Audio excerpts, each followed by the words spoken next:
Jadi Yesus sedang berkata, di gerejaku, aku mempunyai hamba yang setia yang juga hamba yang bijaksana, yang telah aku berikan otoritas. Tuhan telah menunjuk pemimpin-pemimpin di gereja. Terkadang saya dengar orang berkata, Kristuslah satu-satunya kepala gereja. Tapi ia telah menunjuk para pemimpin di gereja ini menurut Alkitab. Dan ia telah menunjuk hamba-hamba untuk menjadi penguasa atas orang-orangnya. Dan hamba yang bijaksana ini harus memberi mereka makanan pada waktunya. Ini makanan pada waktunya. Ia berbicara tentang makanan rohani yang relevan untuk waktu di mana kita hidup. Jadi dengan kata lain, hamba-hamba yang bijaksana dan setia akan memberikan makanan rohani yang relevan dengan waktu di mana gereja Tuhan akhir zaman berada. Dan gereja Tuhan akhir zaman seharusnya memberikan pekabaran yang mengatakan, sebab itu, hendaklah kamu juga siap sedia, karena anak manusia datang pada saat yang tidak kamu duga. Hamba yang bijaksana dan setia di gereja Tuhan akhir zaman akan memberitakan pekabaran itu. Yesus berkata, mereka adalah hambaku yang bijaksana dan setia, yang memberi makanan pada waktunya. Kita sebut kebenaran masa kini. Itu adalah kebenaran yang relevan untuk waktu di mana kita hidup sekarang. Itulah mengapa kita sebagai umat yang dinubuatkan memberitakan pekabaran nubuatan dari kitab Daniel dan Wahyu. Karena itu mengidentifikasi waktu sejarah bumi di mana kita hidup. Dan itu mengidentifikasi bagaimana seharusnya kita hidup saat ini. Jadi hamba-hamba Tuhan yang setia dan bijaksana, memberi makanan pada waktunya. Yesus berkata, berbahagialah hamba yang ketika tuannya itu datang, didapati melakukan tugasnya. Aku berkata kepadamu, tuannya itu akan menjadikan dia pengawas segala miliknya. Sekarang Anda mungkin berkata, saya menghargai bahwa pendeta memberi makanan pada waktunya.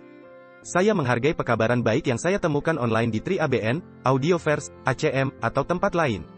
Dan Anda mendengarkan semua ini yang mempersiapkan Anda bagi kedatangan Yesus. Jadi Anda menghargai hamba yang bijaksana. Dan kita lihat dalam perumpamaan berikutnya, mereka adalah gadis bijaksana. Jadi ada golongan di gereja yang dinamai sebagai bijaksana. Tetapi ada golongan lain yang diidentifikasi di sini. Ayat 48 mengatakan, akan tetapi apabila hamba itu jahat dan berkata di dalam hatinya, Tuanku menunda kedatangannya. Anda tahu,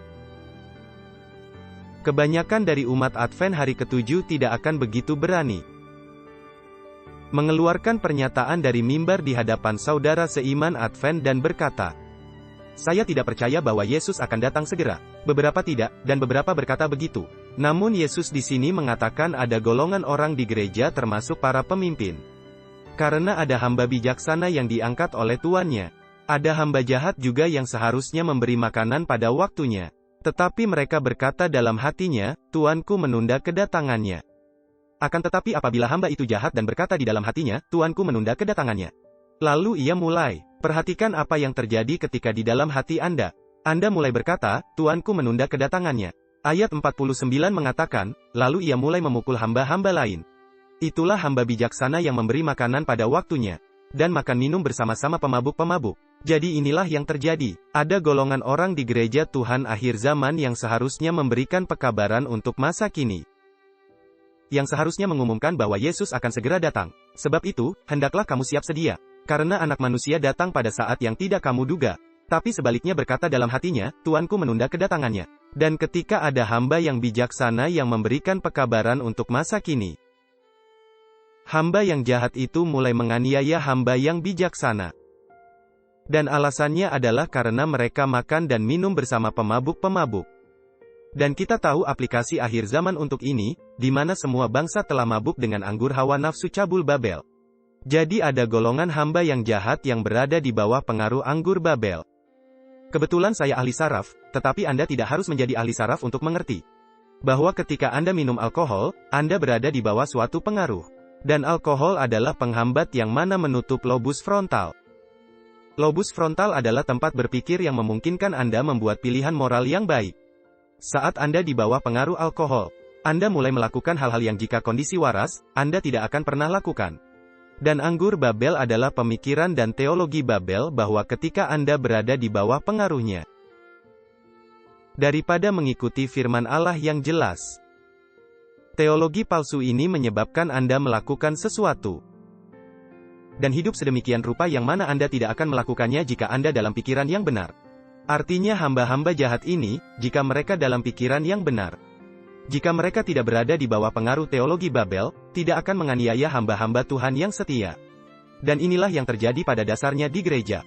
Dan Anda mungkin telah melihatnya dalam cara yang lain dan itu tampak seperti ini.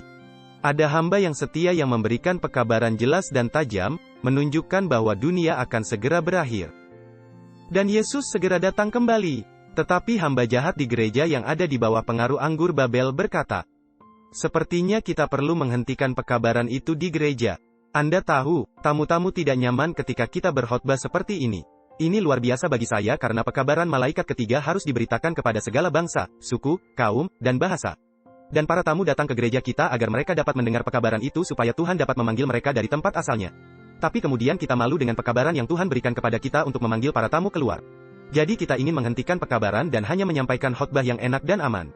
Inilah yang terjadi. Saya mengkhotbahkan pekabaran seperti ini di mana para tamu yang bukan anggota gereja Advent berkata, terima kasih atas pekabaran Alkitab yang begitu jelas. Saya belum pernah dengar ini sebelumnya. Saya ingin tahu lebih banyak. Jadi begini, para tamu tidak bermasalah dengan pekabaran akhir zaman, tapi Anda yang bermasalah. Dan Anda memakai para tamu sebagai alibi Anda untuk meredam pekabaran di gereja Masehi Advent hari ke-7. Tuhan telah memanggil kita untuk memberikan pekabaran akhir zaman untuk menjangkau para tamu, tetapi kita tidak ingin menjangkau mereka. Karena kita malu dengan pekabaran itu dan kita ingin seperti Babel. Dan kemudian kita mulai menganiaya para pengkhotbah dan pembawa pesan yang setia di gereja. Yang punya pekabaran akhir zaman yang telah diberikan Tuhan. Dan ia berkata, hamba-hambaku yang setia dan bijaksana, akan menyampaikan pekabaran yaitu makanan pada waktunya. Tetapi hamba-hamba jahat yang berada di bawah pengaruh anggur Babel akan menganiaya hamba-hamba yang setia. Karena mereka berada di bawah pengaruh teologi Babel. Seperti saya katakan tadi malam, kita tidak dipanggil untuk menjadi lebih seperti Babel, semakin kita mendekati akhir sejarah bumi. Kita dipanggil untuk menjadi semakin berbeda, sebagai umat yang akan menjadi seperti Yesus. Yang akan memiliki pekabaran dan gaya hidup yang jelas dan berbeda. Yang akan menarik orang kepada Tuhan dari Alkitab, seiring dunia akan segera berakhir.